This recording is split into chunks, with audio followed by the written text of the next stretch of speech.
Have you ever taken an art class before? I have taken many art classes in many schools through many different stages of my life. I have loved art ever since I've been able to pick up a pencil and scribble on paper. And I went to many schools that offered art programs where my creativity could flourish. This is one example of a piece of art that I created in high school in one of the art programs. My experience with art programs may not be the same for future students now. Defunding art programs in schools is a big problem in America.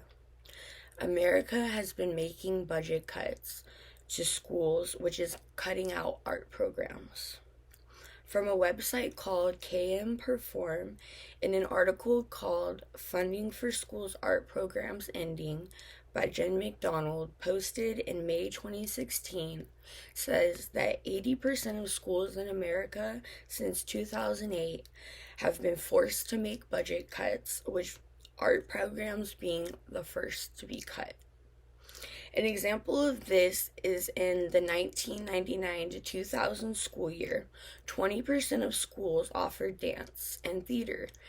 87% of schools offered art programs. But in the 2009 to 2010 school year, only 3% of schools offered dance, 4% offered theater, and only 83% offered art classes. The federal government is also proposing to cut federal funds to art completely. In an article called Trump's Budget Plan Eliminates Art, Public TV, Library Funding by Peggy McGlove, posted by the Washington Post on March 18, 2019, says that the Trump administration proposed in 2019 to cut federal funding for libraries, museums, public TV, radio, arts, and humanities. These cuts would eliminate the National Endowments of the Art and the National Endowments of Humanities, the corporation that supports PBS, and the Institute of Museum and Library Services, which are all resources for art students and teachers to use. Cutting funding for art programs would be detrimental to schools. Art programs should be funded in schools. Art programs give America everything they want from their students. In an article called A Better Argument for Art Education, written by Anne Marie Slinkman and posted by the Art Education University in 2017, says students who take art classes receive better standardized test scores and higher GPAs than students who do not take art classes.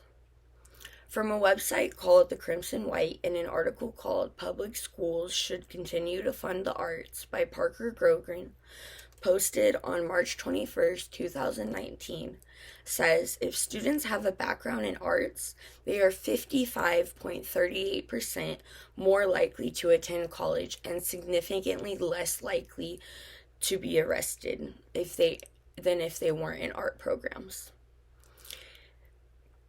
Art can be easily integrated into any subject. In an article called How Integrating Arts and Other Subjects Makes Learning Come Alive by Katrina Swartz, posted on the website KQED on January 13, 2015, says art integration was applied at the Integrated Arts Institute in Vermont, where before the program only 17% of students were proficient in math, but after 6 years of the program, 66% of students were proficient in math.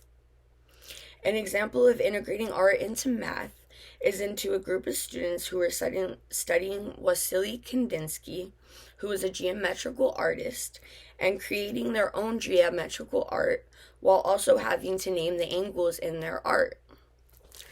This is an example of Wasily Kandinsky's art. This is called Black and Violet and was accessed from Art Store on June 16, 2020.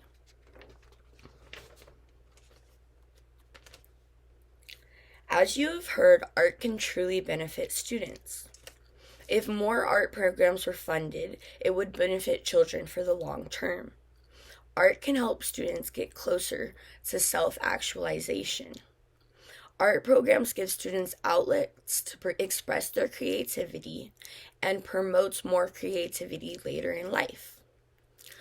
Art programs can benefit students in many aspects of their lives. I urge you to reach out to the San Joaquin County Board of Education with the demand of funding more art programs in schools.